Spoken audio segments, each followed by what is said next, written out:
Hello and welcome back to the Hellraiser blog. If you like today's blog, please hit the like and subscribe button. I thought I'd follow up on my Usyk Dubois 2 blog. Like I said yesterday, I wasn't going to the fight, but I watched it on TV. I felt actually quite sorry for Dubois. This is a funny thing.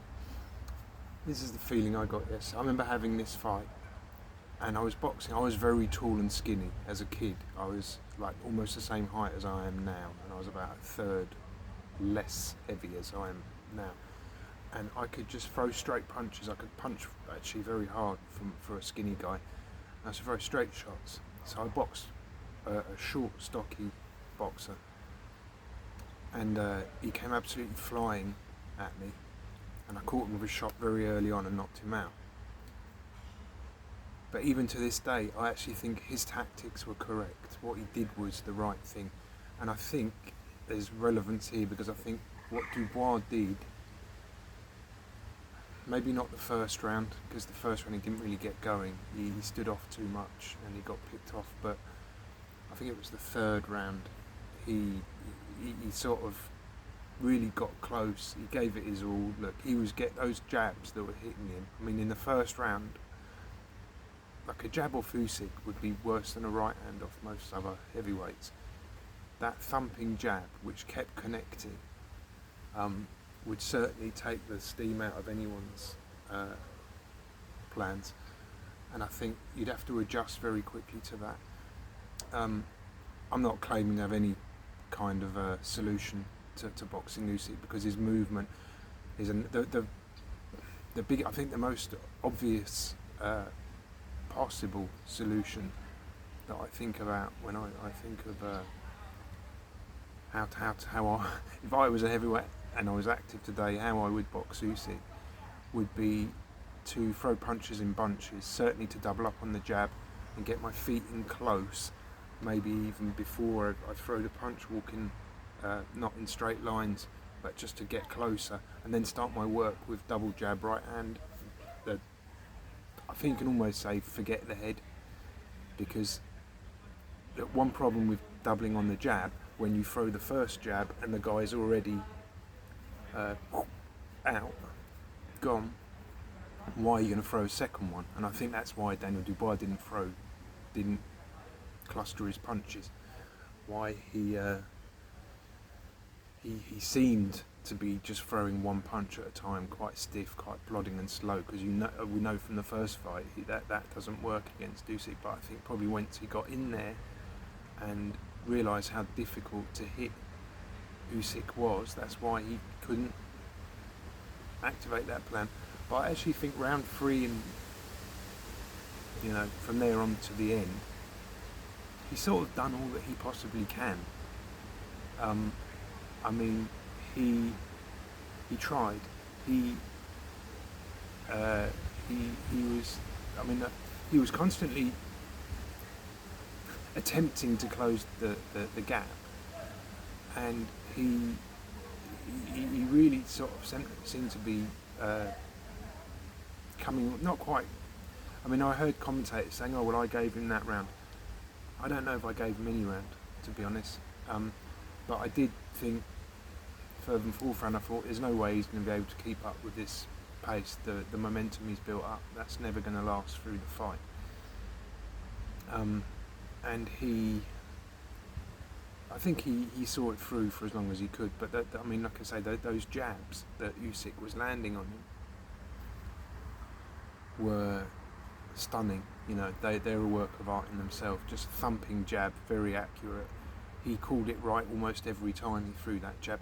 And for long periods, I didn't even see Dubois come close to landing a clean shot. It must be so frustrating, this guy that's constantly moving, and if you try and move and adjust, he has an answer for that too, because he preempts it and moves the other way, steps out of range. He reminded me years ago of seeing Joe Calzaghe against Glenn Catley in the ABA final, and Usyk is of that ilk. I mean, he seems to have the number of whatever tactic you come with.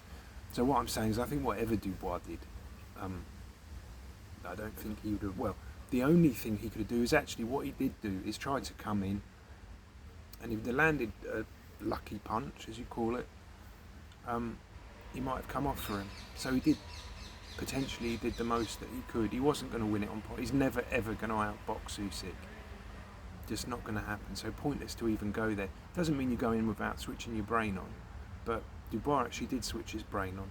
He actually didn't put in a bad shift, but he just couldn't keep up with the angles, the movement, the variety of punch, the thumping jab. So it's not like you've got time to think in there, because every time you stop to think, you've got the potential, or actually getting thumped in the face by that pulverising jab. So look, I enjoyed the event. It looked amazing, Wembley Stadium. I thought the fight was good. It's good to see Adam Smith back in the action. From used to be at Sky. I thought the fight was half decent. It was just I don't know, a bit of a sickener to see Dubois come up short and just have really no solution. But at least he can walk away going, well, like, you can't do anything more than try your best, and he certainly did that. And I don't think that there isn't a solution that I can think of that turns the fight around. Sometimes there is. You can just make one adjustment and that shifts everything for you. But not in that fight, and not with Usyk in front of you. He seemed to call Dubois the whole way through. The jab was key to everything. The movement also laid the path for breaking down Dubois, and it forced Dubois' hand in so many unpleasant ways that Dubois made a huge amount of money there, and he deserves every penny. Good for him. He's done what you're supposed to do in boxing, built himself up. He's fought for a world title. He's got very well paid for it, and good luck to him moving forward. But I thought an astounding performance from Usyk. We're seeing an all-time great in 4K, and it's not over yet. It's difficult to see who can compete with him, who can beat him, who can give him a close fight. I can't even see anyone at the moment that's likely to do that. He is getting older. He didn't have that many hard fights early on. As I said in my previous blog, his conditioning and his attitude to conditioning is absolutely phenomenal, and that's what makes him the fighter that he is. That's why he's become the phenomenal success that he is. He doesn't cut corners at all. Quite the opposite. He goes beyond.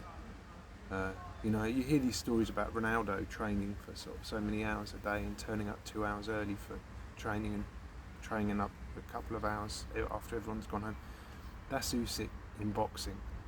And when you've got that amount of hard work plus good brain, knowledgeable people that know what they're doing, advising you and trimming and helping you move forward. Of course. And I was thinking, even if you try to get close to Usyk, he just immediately, every solution. Obviously he's been boxing for a long time, but every solution that you could possibly think, he seems to have a solution to your solution. And we saw Daniel Dubois try and cut the range down because of the lateral movement. Usyk was just calling it. He knew exactly what was going on. Like I say, maybe Dubois shaded around. And fair play to him for putting that work in, but you can't work like that indefinitely. So there we go. That was Usyk showing us what a fantastic fighter he was. Ladies and gentlemen, if you enjoyed the blogs, hit the subscribe button. Hopefully I'll see you again soon. And next big fight. See you then. Thanks for watching, guys. Bye bye.